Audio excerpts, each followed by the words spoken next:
Siguran sam da smo svi kao klinci igrali igrice, bilo da je sa prijateljima ili sami, na narezanim diskovima ili piratski skinute. Game i gospodo, predstavljam vam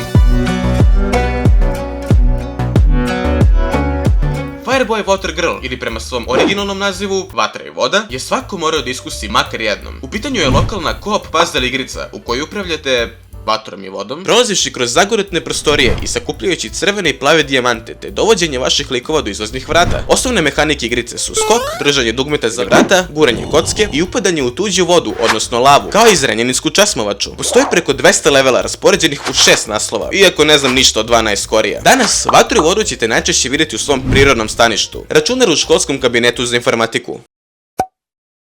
Siguran sam da se svi sećaju svog prvog GTA naslova i iako mi je većina vas pisala da pričamo o San Andreasu, ja ipak preferiram Vice City jer u priču pratimo Tomija Versetija koji priča uopšte nije razlog zbog kog volim Vice City, naročito ne nekog novog nivoa. Pravi razlog je ratni zločini, brza kola, novi drip, oružje, ubijanje bogatih, još oružje, još kola, helikopter, još dripa, kur... Znam da ćete svi da mi kažete da u Vice Cityu ne možete da plivate, za razliku od San Andreasa, ali možete da vozite po vodi. Ako vas ipak zanima priča, ovi i ovi razmenjuju drogu, ali ih ovi ovde trt partijaju i ovi umiru. Tommy dolazi u grad poroka s advokatom i obećava ovom ovde da će da mu uvrne keš. Upoznaje mudonje Vice Citya, kao i ovog ovde lika. Zajedno ubijaju par ljudi i kupuju par lokala za pranje para. Ovaj konta da mu Tommy nije vrno pare, te dolazi da ga likvidira. U međuvremenu i Lance Vance postaje šizofren, pa Tommy ukoka i njega i Sonija. I to je to.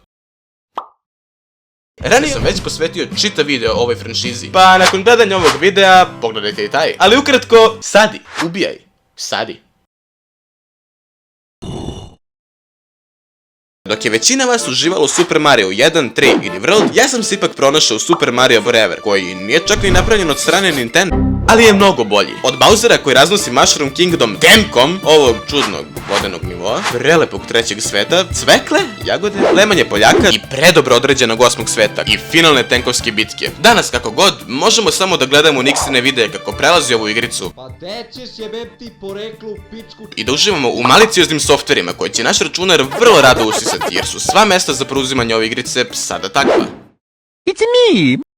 Veseli kotači je još jedna od igrica izrađenih u odobivom Flash playeru. U zavisnosti od nivoa, dodeljeni su vam likovi sa njihovim respektivnim vozilima, a dostupni likovi su Morgan Freeman, Max Verstappen, prosječan stanovnik 265 i Serbian Games BL. Imate mogućnost da igrate nivoje koji su developeri napravili, koji su zapravo prilično dobri. Međutim, Happy Wheels se od ostalih igrica ističe po tome što ima opciju da samostalno kreirate svoje nivoje i okačete ih. Samo jedna kratka digresija. Ovi nivoji su također napravljeni od strane zajednice, ali su ručno birani i stavljeni u featured levele od strane developera. Iako ima brda kreativnih nivoa, neki od svojevremeno popularnih žanrova su bili bacanje mačeva, nivoji za youtubere i...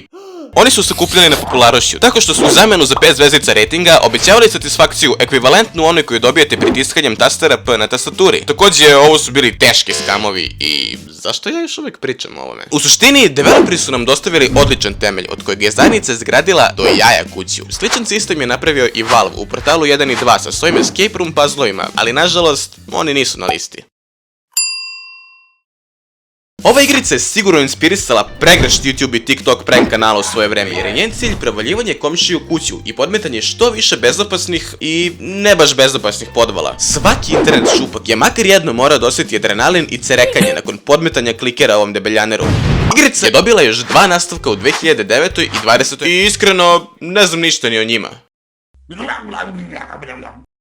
Deda Mrezu Klopci je jedan od platformera svih vremena. Sastoji se od 10 nivoa u kojima morate da sakupljate paketiće dok izbegavate krampuse, džinovske krampuse, vrane, vatru, Sneška Belića, a od korisnih objekata imate pokretne platforme i ove plave vatre koje vam daju jump boost. Najveći skor u toku prelaženja ćete postići sakupljanjem svih paketića za što manje vremena, a u zamenu, na kraju igre, dobijate kurč.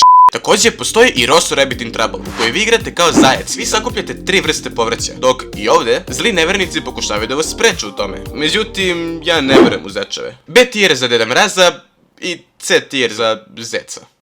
Ako ste bili na internetu između 2016. i 2017. možda ste primetili naglu pojavu .io igrica. A kako i ne biste, kad su ih svi živi snimali, a neki su čak izgradili kanale na tome, te šta više, i dan danas ih mlekare. Najpopularnije IO igrice su bile Agar, Slither i Dije. U Agariju vi ste loptica koja skuplja grumenje rasute po mapi. Tako raste, te sa jedenjem drugih loptica penjete uz lestvicu i uspostavljate dominaciju. Ali pazite se šiljetih lopti. Pritiskanjem tastera W ćete da napumpate šiljete lopte da ih udvojite. Pričajući o udvajavanju, pritiskanjem Klickanjem space na tastaturi možete da se prepolovite i tako brže stignete svoj plen. Slither.io je sličan na Gariju. Umjesto da jedete svoje protivnike, morate da ih naterate da se zabiju u vas, iako su ostala svojstva manje više ista. Diepio je također sličan na Gariju, ali sada ste naoružani. Samo moment.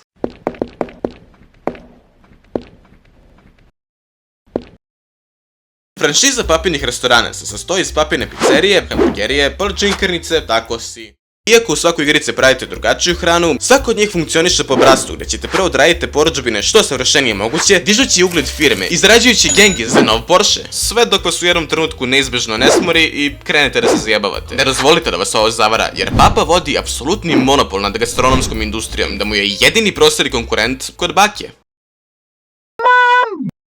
Na svetu postoje dve vrste ljudi. Oni koji su igrali Barbie i oni koji lažu da to nisu. Poput mene. Ali ipak, poprilično sam siguran da je petogodišnji ja uživao u oblačenju Barbiki i tako razvio svoju strast prema seksualnom stilizovanom oblačenju.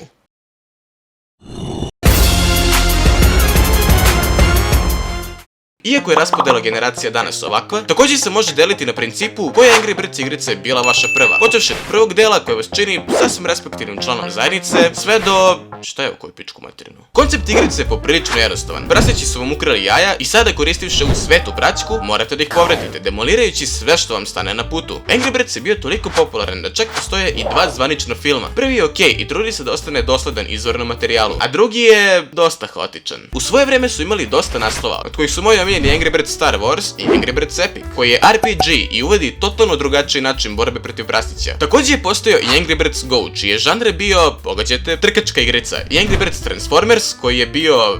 stvar. Nakon nekoliko incidenata, Angry Birds igrice su jedna po jedna počele da nestaju sa interneta, dok nisu ostale samo Angry Birds 2 i Bad Piggies. Zapravo, originalni Angry Birds je i dalje na App Store-u, ali pod malo drugačijim imenom. Danas ćete Angry Birds vidjeti u obliku ovih uđevih puzzle shooter igrica, ali pošto ovdje pričamo o vremenu mojega detinjstva, Angry Birds će morati da ode u S tier.